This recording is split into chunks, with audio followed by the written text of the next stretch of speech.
Let's take a live look at Capitol Hill now. Lawmakers today, they're hoping to learn more about the raid into Venezuela that captured that country's leader and his wife and brought them to the U.S. to face narco-terrorism charges. The Senate and House briefings come as President Trump eyes Venezuelan oil and grabbing new territory from a U.S. ally. Joining me now, I have Ambassador James Jeffrey, former U.S. ambassador to Iraq and Turkey, and former Deputy National Security Advisor for President George W. Bush. Ambassador, good morning to you, sir. Big day ahead and big questions over what Congress will actually learn. Do you think the Trump administration needs to brief them in full this weekend and also the plans moving forward?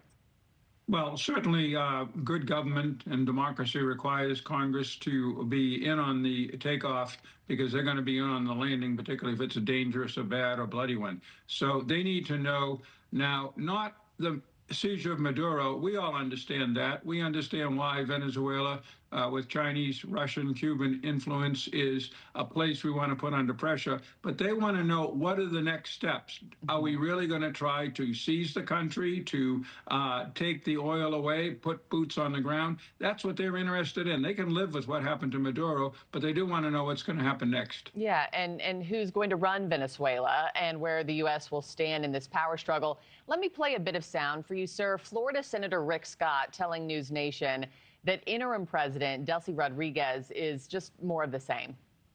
Delcy Rodriguez is not the president of Venezuela. She is the head of the cartels, just like Maduro was.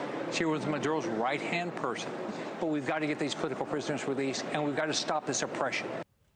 Ambassador, how worried are you about Delcy Rodriguez remaining in power?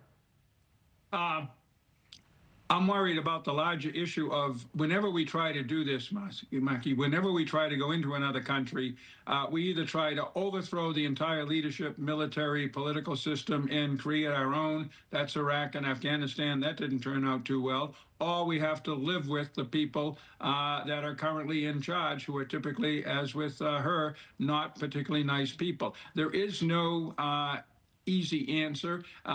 Whichever one you choose, people will criticize you for not doing the other. The reason for that is having to take over a country, having to really have influence on a country, whether through the current leadership or trying to create your own, is really hard stuff. I've been sent out to do it several times in Iraq and elsewhere, believe me.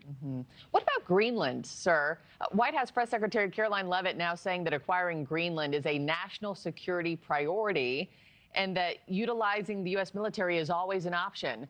Greenland, of course, has spoken out. They don't want U.S. control.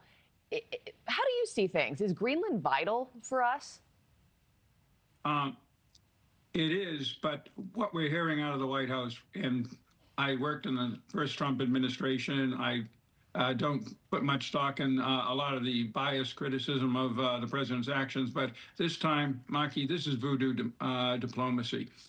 We already have bases in Greenland. We can and do defend it. In World War II, when the Germans overran Denmark, we moved in.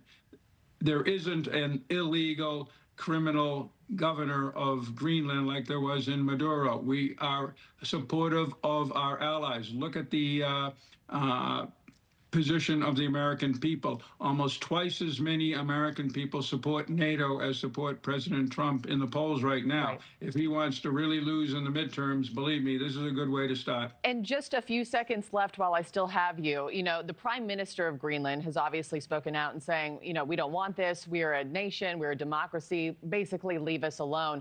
Do you think he has reason to be concerned about this now, though, particularly after the events of this past weekend in Venezuela? In the end, I don't think this is anything more than a bluff, but obviously he's a democratically elected leader. He can't just sit back and not react to this. So he's reacting in the obvious way anybody, you or I or anybody else, is running a country that's happy and free, not a country, a state that's happy and free, and doesn't want to be invaded by anybody. Well, a lot more to come on all of these stories. Ambassador James Jeffrey, thank you for giving me a few minutes of your time, as always. Thank you for watching. Subscribe below and download our NewsNation app right now on your phone, and you will get fact-based, unbiased news for all Americans.